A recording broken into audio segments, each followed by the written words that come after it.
గీతాసారం అంటే జీవనసారం. భగవంతుడు మానవాళికి చేసిన జ్ఞాన బోధ, కర్తవ్య బోధ ఈ భగవద్గీత. భగవద్గీత అంటే మతం కాదు, జ్ఞానం. అది యుగాతీతం, మతాతీతం. మానవ ఇతిహాసంలో భగవద్గీత ఒక మహోన్నత ఘట్టం. కుల, మత, వర్గ, వర్ణ భేదం లేకుండా మానవుడికి జీవన గమనాన్ని బోధించింది.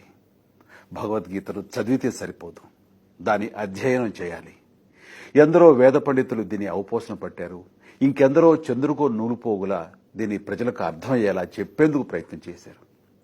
అమర గాయకుడు ఘంటసాల 106 శ్లోకాలు తన గానంతో సామాన్యుడికి చేరువ చేశారు. ఇప్పుడు మన గంగాధర శాస్త్రి ఈ సంపూర్ణ భగవద్గీత గానంతో పునీతుడయ్యాడు. ఈ గీతాగాన యజ్ఞంతో అతని జన్మ ధన్యమైంది. 700 శ్లోకాల భగవద్గీతను 7 ఏళ్ల పాటు ఆత్మశుద్ధితో గానం చేసిన గంగాధర